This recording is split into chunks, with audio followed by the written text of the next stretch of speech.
خدا کے عظیم اور جلالی نام میں آپ سب کو سلام۔ آج میں آپ کو خدا کے کلام میں یونا نبی کی کہانی پیش کروں گی۔ یونا خدا کا نبی تھا۔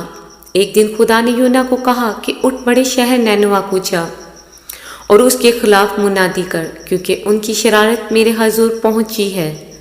لیکن یونا خدا سے چھپ کر ترتیس کو بھاگا اور یافا میں پہنچا، اور وہاں اسے ترتیس کو جانے والا جہاز ملا اور وہ کرایہ دے کے اس میں سوار ہوا۔ لیکن خداوند نے سمندر پر بڑی آندھی بھیجی اور سمندر میں سخت طوفان برپا ہوا، اور اندیشہ تھا کہ جہاز تباہ ہو جائے گا۔ جہاز میں سب سوار بہت پریشان ہوئے اور اپنے دیوتا کو پکارا، اور جو اجناس جہاز میں تھی سمندر میں ڈال دیا تاکہ ہلکا کرے۔ لیکن یونا نے جہاز میں پڑا سو رہا تھا۔ تب نا خدا اس کے پاس جا کے کہنے لگا کہ تو کیوں پڑا سو رہا ہے؟ اٹھ اپنے خدا کو پکار اور دعا کر تاکہ طوفان تھم جائے۔ لیکن لہریں اور زیادہ اوپر کو اٹھ رہی تھیں۔ جہاز پہ سوار سب لوگوں نے کرا ڈالا تو یونا کا نام نکلا۔ پھر انہوں نے یونا سے پوچھا کہ ہم کو بتا، یہ آفت ہم سے کس سبب سے آئی ہے؟ تیرا کیا پیشہ اور تو کہاں سے آیا ہے؟ تیرا وطن کہاں ہے اور تو کس قوم کا ہے؟ یونا نے خدا میں کہا کہ میں عبرانی ہوں اور خداوند آسمان کے خدا بحر و بر کے خالق سے ڈرتا ہوں۔ تب وہ لوگ بہت خوفزد ہوئے اور یونا سے کہا کہ تو نے یہ کیا کیا؟ کیونکہ انہیں معلوم تھا کہ وہ خدا کے حضور سے بھاگا ہے۔ اس لیے یونا نے ان سے خود کہا کہ مجھے سمندر میں پھینک دو تو یہ طوفان تھم جائے گا، کیونکہ سمندر زیادہ طوفانی ہوتا جا رہا تھا، اور یونا جانتا تھا کہ یہ طوفان میرے ہی سبب سے آیا ہے۔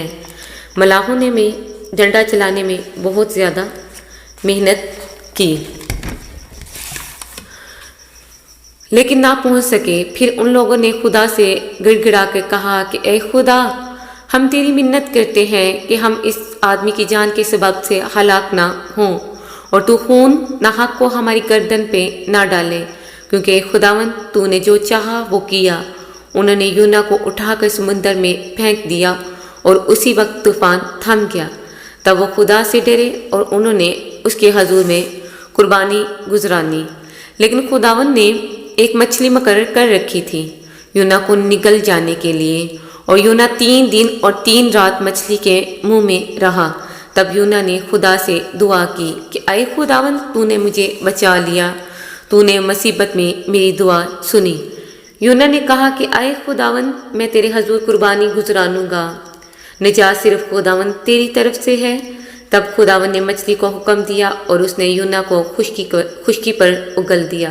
تب خدا کا کلام دوسری بار یونا پر نازل ہوا، اٹھ بڑے شہر نینوا کو جا اور وہاں اس بات کی منادی کر جس کا میں نے تجھے حکم دیا تھا۔ تب یونا خداوند کے کلام کے مطابق اٹھ کر نینوا کو گیا۔ نینوا بہت بڑا شہر تھا اور اس کا سفر 3 دن کا تھا۔ یونا شہر میں داخل ہوا اور 1 دن کی رات چلا، اور اس نے منادی کی اور کہا 40 روز کے بعد نینوا برباد کر دیا جائے گا۔ تب نینوا کے لوگوں نے خدا پر ایمان لا کر روزہ کی منادی کی اور ادنی اعلیٰ ٹاٹ اوڑا، اور وہاں کے بادشاہ کو جب یہ خبر پہنچی تو اس نے اپنا عالی شان لباس اتار کر ٹاٹ اوڑا اور راکھ پر بیٹھ گیا، اور سب کو حکم دیا کہ انسان ہو یا حیوان کچھ نہ چکھے اور کچھ نہ کھائے، اور خداوند کے آگے گرا زاری کرو۔ تب خدا نے دیکھا کہ سب نے توبہ کی اور ان پر عذاب نازل نہ کیا۔ تو بچوں، ہمیں خدا کے کلام سے یہ سبق ملتا ہے جو آج ہم نے سیکھا کہ خدا اپنا کلام ہر حال میں پورا کرتا ہے۔ ہم جتنا بھی خدا سے چھپ جائیں، لیکن خداوند جو ہم سے خدمت لینی چاہتا ہے وہ ہر حال میں لیتا ہے۔ خدا کے پاک کلام کے پڑھے اور سنے جانے پہ اس کی خاص برکت ہو، آمین۔